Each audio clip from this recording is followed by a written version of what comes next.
Bismillahirrahmanirrahim. Assalamualaikum warahmatullahi wabarakatuh. Alhamdulillah alladzi an'ama bi ni'matil iman wal islam. Ashhadu an la ilaha illallah wahdahu la syarikalah wa ashhadu anna Muhammadan abduhu wa rasuluh. Allahumma salli ala sayyidina Muhammadin wa ala alihi wa ashabihi ajma'in. Jemaah yang dimuliakan Allah Subhanahu wa taala, Bapak-bapak, Ibu-ibu. Alhamdulillah atas izin Allah kita kembali bertemu. Mudah-mudahan pertemuan kita ini meningkatkan iman dan amal soleh kita. Pertemuan yang melahirkan keberkahan. Pertemuan yang melahirkan semangat kita untuk terus mencari ilmu dan melakukan ibadah kepada Allah Subhanahu wa taala. Karena ibadahlah yang akan kita persembahkan kepada Allah. Amal solehlah yang akan kita bawa menghadap Allah Subhanahu wa taala. Mudah-mudahan pertemuan ini memberikan kontribusi kepada kita agar kita bisa semangat untuk terus melakukan amal soleh. Amal soleh yang kita lakukan tentunya bukan karena kekuatan kita. Amal soleh yang kita kerjakan tentunya bukan karena hasil kreasi kita. Kita yakin kita mampu melakukan amal soleh. Tiap saat, tiap hari, tiap bulan kita mempertahankan iman dan amal soleh kita. Itu dikarenakan hidayah yang Allah berikan kepada kita. Kita semangat untuk berdakwah, semangat untuk mengajak keluarga kita, mengajak masyarakat untuk taat kepada aturan-aturan Allah. Itulah kemampuan kita sebatas itu. Memberikan hidayah. Itulah wewenang Allah Subhanahu wa ta'ala. Bukan wewenang kita. Maka Bapak Ibu sekalian jangan pernah lemah, jangan pernah malas untuk terus melakukan ajakan-ajakan kepada diri kita, keluarga kita, istri, suami, anak-anak kita, dan masyarakat kita untuk terus melakukan ketaatan kepada Allah Subhanahu wa ta'ala. Di dalam surat Al-Baqarah, Allah Subhanahu wa ta'ala telah memberikan sebuah statement, ya, penjelasan bahwa yang memberi hidayah itu adalah wewenang Allah. A'udzubillahi minasyaitonir rajim. Laisa 'alaika hudahum. Bukanlah kewajibanmu menjadikan mereka mendapatkan petunjuk. Walakinnallaha yahdi may yasha. Tetapi Allah lah yang memberikan petunjuk kepada orang yang Allah kehendaki. Bahkan kita pun tidak bisa memberikan petunjuk kepada orang yang kita cintai. Kita tidak bisa memberikan petunjuk kepada orang yang sangat kita sayangi. Kita hanya diberikan kewenangan oleh Allah untuk mengajak diri kita, mengajak keluarga kita, mengajak masyarakat kita, mengajak orang-orang yang kita cintai untuk senantiasa taat kepada Allah. Maka minimal Bapak Ibu sekalian, kita mengajak saudara-saudara kita untuk mendekati pintu-pintu kebaikan. Insya Allah kalau mereka sudah dekat dengan pintu-pintu kebaikan, maka Allah Subhanahu wa ta'ala akan memberikan hidayah kepada mereka. Bahkan yang paling utama, kita mampu mengajak diri kita untuk mendekati pintu-pintu kebaikan itu. Karena pintu kebaikan itulah nanti yang akan menyampaikan kita kepada hidayah Allah. Rasulullah SAW menjelaskan buat kita di antara pintu kebaikan itu, au kama qala Rasulullah, sa'unabbi'uka bi abwabi minal khair. Aku akan menginformasikan kepada kalian, kepada kamu, ya, pintu-pintu kebaikan. As-sawmu junnatun. Saum itu adalah perisai. Was-sadaqatu tudfi'ul khati'ata kama yudfi'ul ma'un nar. Dan sedekah itu bisa menghilangkan dosa sebagaimana air memadamkan api. Wa qiyamul 'abdi minal lail. Dan sholat malam seorang hamba. Jadi Bapak Ibu sekalian, inilah pintu-pintu kebaikan. Kalau orang senantiasa saum, insya Allah dia akan mendapatkan hidayah Allah. Kalau dia senantiasa sedekah, dia mendapatkan hidayah Allah. Dan dia kalau mampu melakukan qiyamul lail, dia akan senantiasa mampu untuk dekat dengan hidayah Allah.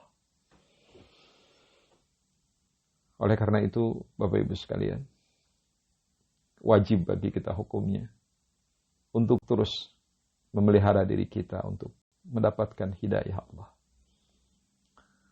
Hidayah itu kalau kita lihat di dalam kajian hidayah ya, itu ada dua ya, ada hidayah ammah dan hidayah mukhassasah. Kalau hidayah ammah itu adalah hidayah umum yang Allah berikan. Yang pertama hidayah wijdan, yang kedua hidayah hawas, itu hidayah ammah.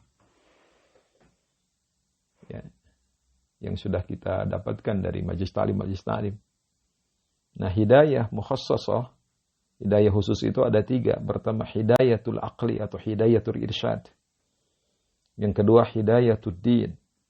Dan ketiga hidayatul taufik. Ya, kalau hidayah wijdan itu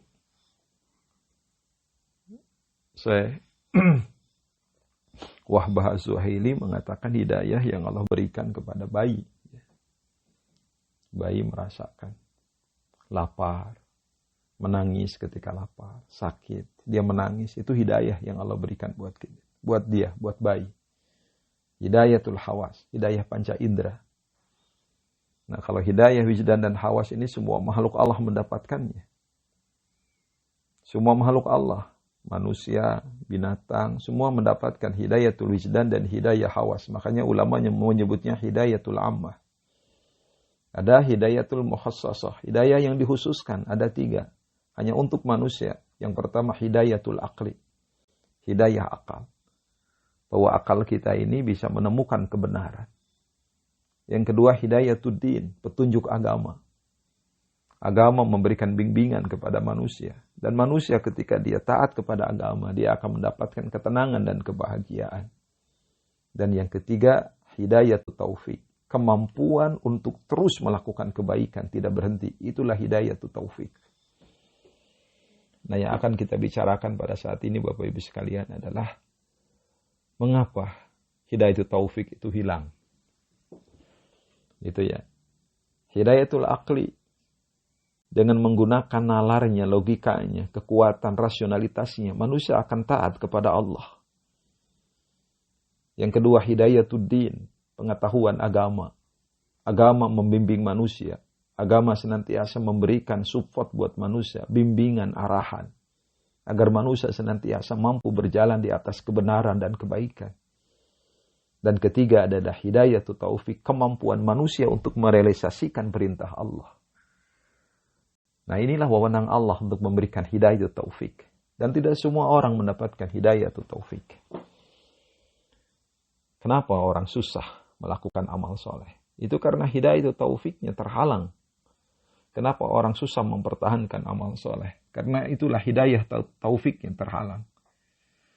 Jadi ingat nih, kita mudah-mudahan bisa merenungi nih ya kata-kata Syakik bin Ibrahim yang ditulis oleh Ibnu Qayyim dalam kitab Al-Fawaid. Imam Syakik bin Ibrahim mengatakan bahwa pintu taufik itu dicabut atau ditutup dari Allah itu min sitati asya, dari 6 perkara. Jadi kenapa manusia susah untuk merealisasikan amal soleh, untuk mengejawantahkan perintah Allah? Itulah hidayatul taufik, kemampuan untuk melaksanakan amal soleh dengan baik. Nah, kenapa orang itu susah? Jadi pintu taufik ditutup.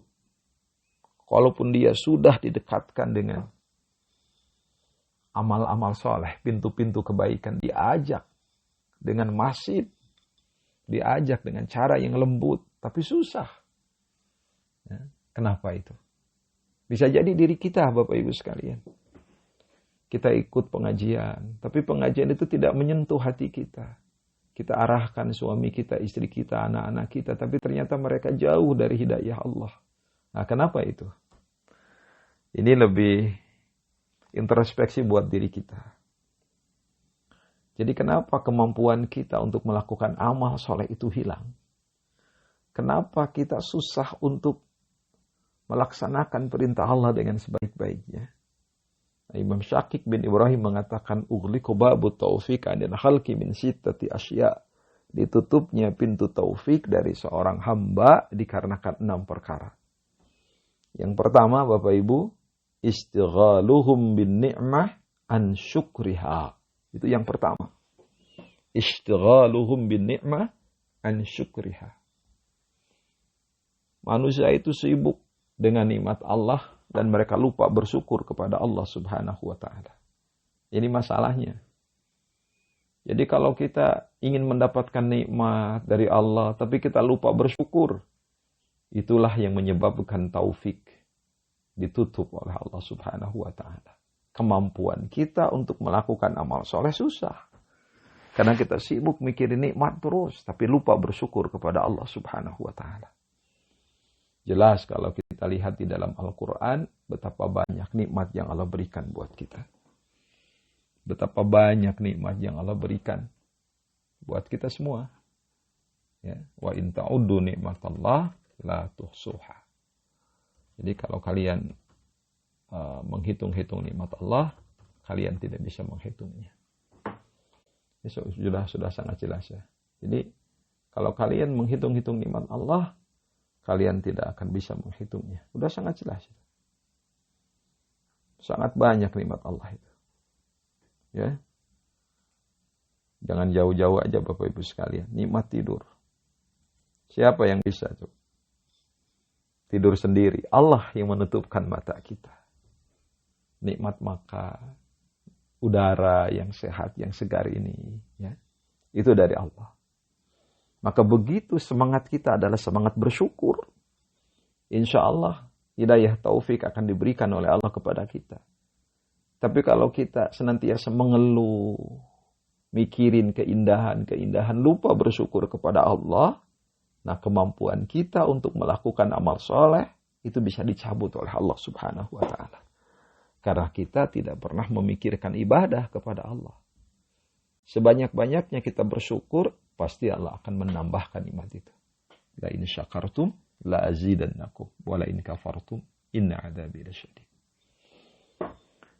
Mudah-mudahan kita bisa bersyukur kepada nikmat yang Allah berikan buat kita. Ya, nikmat yang terasa, nikmat yang tidak terasa. Yang nampak atau yang tersembunyi. Yang dirasakan atau yang tidak dirasakan. Allah tuh segala maha untuk memberikan kebaikan buat kita. Apapun yang Allah berikan buat kita itu adalah kebaikan buat kita. Dan kita harus senantiasa bersyukur kepada Allah. Apapun yang Allah berikan buat kita. Itu yang pertama Bapak Ibu sekalian. Yang kedua adalah waraghbatuhum fil ilmi wa tarkuhumul amal. Jadi mereka senang mencari ilmu, tapi ternyata mereka meninggalkan amal. Jadi mencari ilmunya semangat, tapi ilmu itu hanya untuk hiasan diri, bukan untuk diamalkan. Jadi semangat mencari ilmu. Mohon maaf kalau saya katakan kemana-mana kita dengerin kiai, dengerin ustadz, dengerin mubalik, dengerin para penceramah, kita ngaji kemana-mana. Ilmu kita banyak, kita catat, kita rekam, kita simpen. Tapi ternyata ilmu itu tidak diamalkan oleh kita. Pengetahuan itu tidak direalisasikan dalam kehidupan kita. Itulah yang menjadikan taufik Allah dicabut. Semangat mencari ilmu, tapi lupa kita mengamalkan. Ya mudah-mudahan kita tidak hanya semangat mencari ilmu Bapak Ibu sekalian, tapi kita mampu untuk terus mengamalkan ilmu yang Allah berikan buat kita. Karena kita yakin mencari ilmu itu tidak mudah. Banyak tantangannya mencari ilmu itu. Banyak halangannya, banyak godaannya. Nah, udah ilmu didapat, ternyata kita hanya semangat untuk mencari ilmu, tapi tidak semangat untuk mengamalkan. Itulah penyebab hidayah, taufik dicabut oleh Allah, ditutup. Maka kita yakin kalau kita semangat beramal, nanti ilmu Allah akan kasih buat kita. Ketika kita semangat untuk menjadi seorang muslim yang baik, insya Allah nanti Allah akan memberikan ilmu kepada kita. Ya, banyak cerita-cerita. Orang-orang yang ilmunya tinggi tapi kurang amal. Maka di dalam Al-Quran disebutkan ya, ciri orang berilmu itu, ulama itu apa? Orang yang takut kepada Allah. Innama yakhshallah min ibadihil ulama. Orang yang takut kepada Allah itu adalah orang berilmu. Maka ciri ulama itu adalah orang yang takut kepada Allah. Ilmunya melahirkan rasa takut kepada Allah, bukan ilmu yang melahirkan kesombongan. Bukan ilmu yang melahirkan keangkuhan. Bukan ilmu yang membuat kita ngejudge orang lain. Bukan ilmu yang membuat kita merendahkan orang lain. Tapi ilmu yang melahirkan cinta dan kasih sayang. Ilmu yang melahirkan rasa takut kita kepada Allah.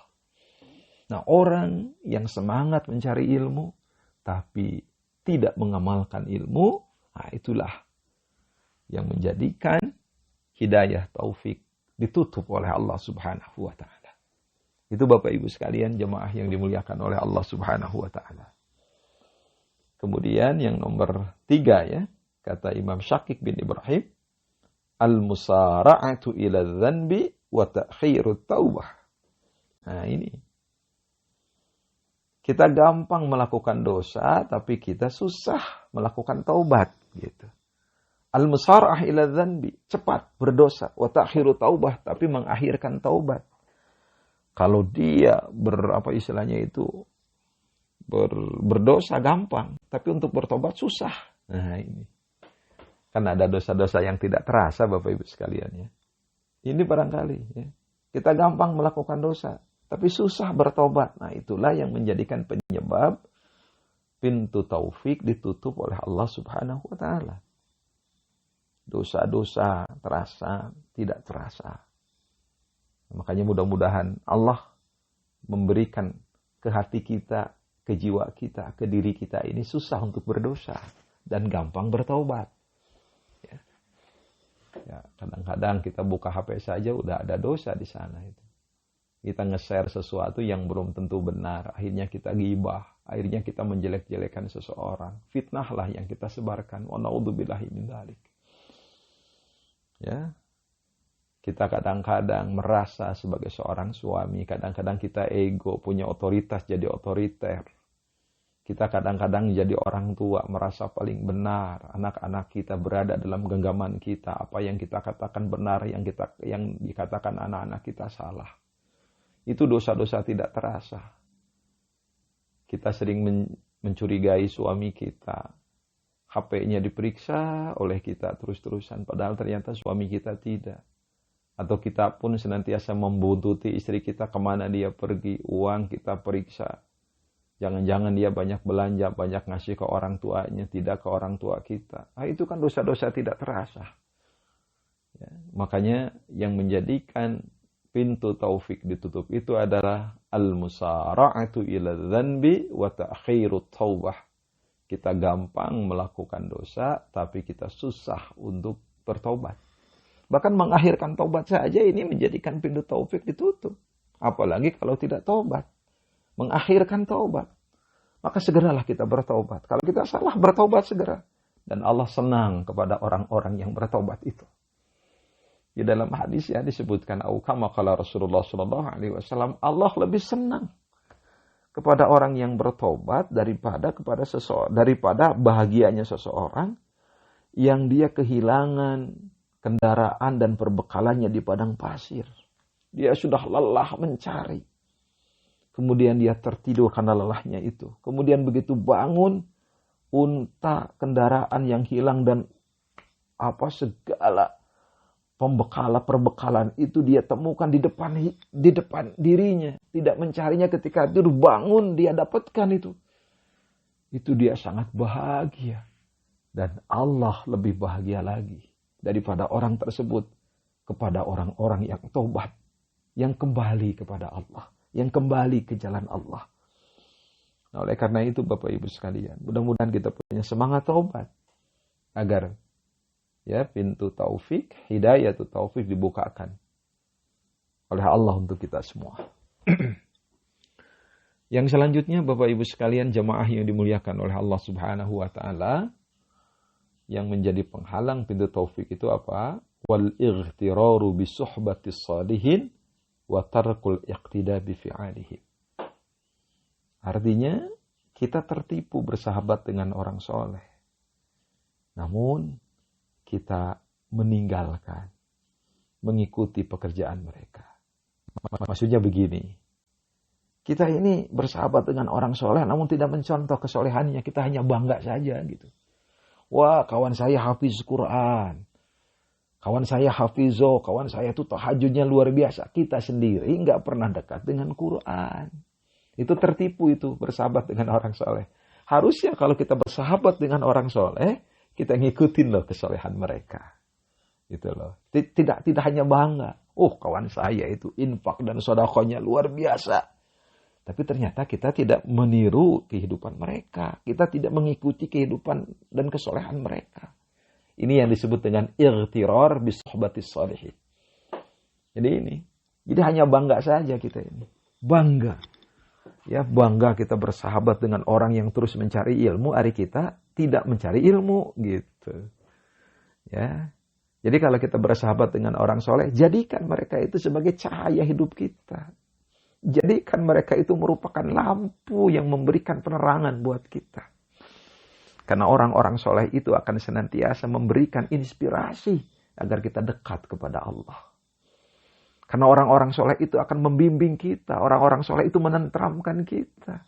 Dan kita tahu orang-orang soleh itu akan senantiasa menghentikan kita melakukan perbuatan maksiat. Nah, kita jangan hanya bangga. Kita hanya jangan tertipu gitu ya. Kita bersahabat dengan orang soleh, tapi ternyata kita cuma bersahabat doang. Tidak mampu melakukan atau mengikuti perbuatan baik mereka. Itulah yang menjadi pintu hidayatut taufik dicabut atau ditutup oleh Allah Subhanahu wa Ta'ala. Kemudian yang selanjutnya Bapak Ibu sekalian, yang nomor 5 ya, yang menyebabkan pintu taufik ditutup oleh Allah dari manusia itu adalah wa idbaru dunya anhum wa hum yattabi'unaha. Mereka menyadari bahwa dunia itu meninggalkan mereka, namun mereka mengikuti dunia. Nah ini, kita tahu dunia ini akan kita tinggalkan. Kita tahu dunia ini hanya sementara. Kita menyadari bahwa kita tidak lama di dunia ini. Tapi ternyata semangat kita untuk mengumpulkan dunia itu mengalahkan semangat kita untuk mempersiapkan bekal menghadap Allah Subhanahu wa Ta'ala. Inilah yang menjadikan kita susah mendapatkan hidayah atau taufik. Cinta dunia. Ya. Kita bukan dilarang memiliki dunia. Milikilah dunia. Tetapi jangan pernah kita mencintai dunia. Dunia harus kita miliki sebagai sarana kita untuk melakukan ibadah kepada Allah.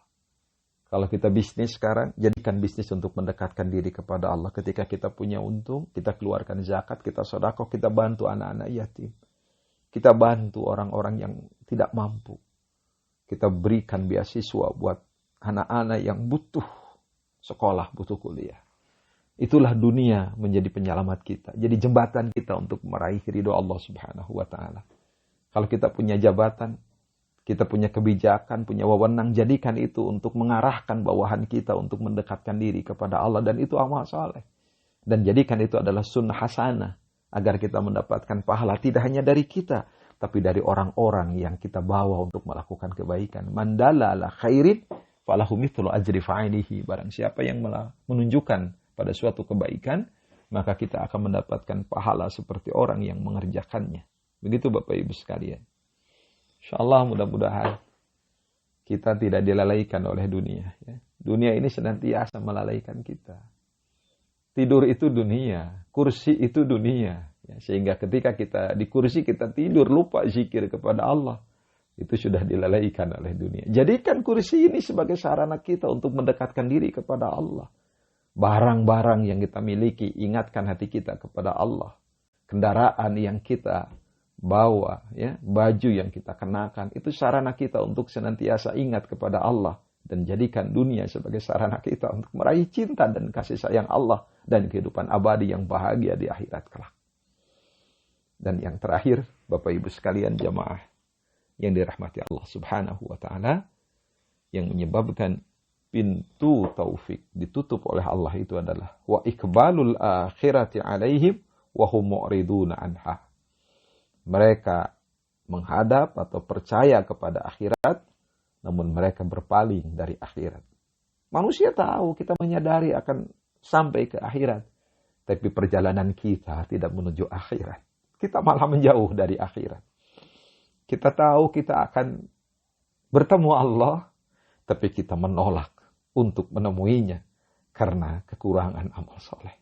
Kita tahu, kita percaya akhirat akan terjadi, tapi kita tidak memiliki persiapan untuk menghadapinya. Kita tahu kita akan senantiasa berada di alam yang sangat kekal di akhirat kelak itu. Tapi kita tidak pernah mempersiapkan diri untuk menghadapi kehidupan yang kekal, malah kita sibuk dengan kehidupan fana yang sebentar ini di dunia. Inilah yang menjadi penyebab pintu taufik dicabut oleh Allah dari kehidupan kita. Mudah-mudahan Bapak Ibu sekalian, keimanan kita terhadap akhirat lebih kuat, sehingga kita mampu mempersiapkan diri perbekalan yang banyak. Baik ibadah-ibadah yang berdimensi ya, individual, ataupun ibadah-ibadah yang berdimensi sosial.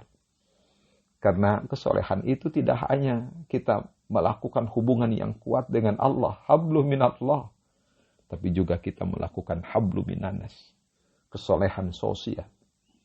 Kalau kita bisa melakukan sholat malam dengan sebaik-baiknya, dengan nikmat baca Quran, dengan zikir, kita kejawantahkan kesolehan itu pada kesolehan sosial. Kita pun merasakan nikmat ketika membantu orang lain. Kita merasakan ketenangan ketika kita sudah mengeluarkan harta untuk orang lain.